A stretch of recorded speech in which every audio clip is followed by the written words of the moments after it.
શિલ્પી હતો. તે પથ્થરમાંથી બેનમૂન મૂર્તિઓ કંડારતો. તે એટલી સુંદર મૂર્તિઓ બનાવતો કે જોનારને એમ લાગે કે હમણાં જ આ મૂર્તિ બોલી ઉઠશે. આ જ દિવસ સુધી તેની બનાવેલી મૂર્તિમાંથી કોઈ ખામી કાઢી શક્યું ન હતું. એક વખત ગામમાં એક પ્રખર જ્યોતિષી આવ્યા. તે બધાનું મુખમંડળ જોઈ અને તેનું ભવિષ્ય કહી દેતા હતા. તે ફરતા ફરતા શિલ્પકારની દુકાન પાસેથી નીકળ્યા. તે શિલ્પકારની શિલ્પકલા જોવા ઊભા રહી ગયા. શિલ્પકારે તેમને અંદર આવીને જોવા કહ્યું. જ્યોતિષ શિલ્પકાર સામે જોઈ અને હા પાડતા હતા. ત્યાં તેમને શિલ્પકારના ભવિષ્યમાં કંઈક અજુગતું લાગ્યું. તેથી તેઓ ઝંખવાયા. શિલ્પકાર તેમની સામે જોઈ પૂછ્યું કે કેમ મારી બનાવેલી મૂર્તિઓ ન ગવી આપને? આખા પંથકમાં મારાથી શ્રેષ્ઠ મૂર્તિઓ કોઈ બનાવી શકતું નથી. આ સાંભળી જ્યોતિષે શિલ્પીને કહ્યું કે ના, એવું કાંઈ નથી, પણ મને તમારા મુખમંડળ પરથી તમારું ભવિષ્ય કંઈક ઝાંખું લાગે છે. આ સાંભળી શિલ્પકારે જ્યોતિષીને તે જણાવવા કહ્યું. જ્યોતિષીએ શિલ્પકારને સંકોચાતા કહ્યું, 15 દિવસ પછી તમારું મૃત્યુ થવાનું છે. શિલ્પકાર ચિંતામાં પડી ગયો. ત્યારબાદ શિલ્પી મોતથી બચવાનો ઉપાય વિચારવા લાગ્યો. તે મનમાં બોલ્યો, હું મારી કલાનો ઉપયોગ કરીને યમદૂતોને છેતરીશ.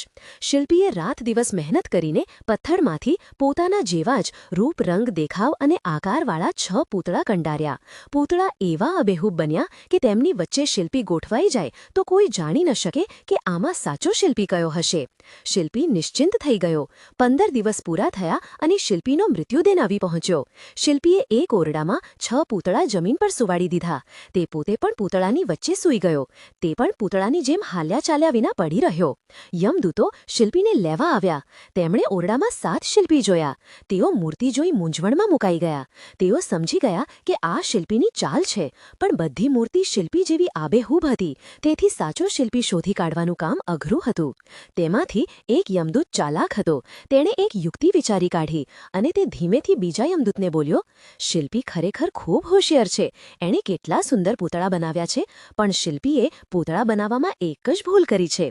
આ સાંભળી શિલ્પીનો અહમ ઘવાયો. તે મનમાં બોલ્યો, પોતે ક્યારેય કોઈ ભૂલ કરે જ નહીં અને તેના અહમના લીધે તે વધુ વખત શાંત રહી શક્યો નહીં.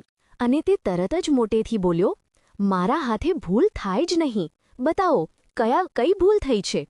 યમદૂતે તરત જ તેનો હાથ પકડીને તેને ઊભો કર્યો અને કહ્યું, બસ આ જ ભૂલ. તારા અહમને લીધે તું ચૂપ ન રહી શક્યો.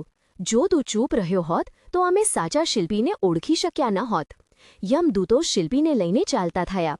જોયું મિત્રો, કલા આવડવી શ્રેષ્ઠ છે, પણ તેનો અહમ હોવો તે મોટી ખામી છે અને માણસનો અહમ તેનો વિનાશ સર્જે છે. તો મિત્રો, તમને અમારી આ વાર્તા પસંદ આવી હોય તો લાઇક, શેર અને સબસ્ક્રાઇબ કરી અમને પ્રોત્સાહિત કરવા વિનંતી. ધન્યવાદ મિત્રો.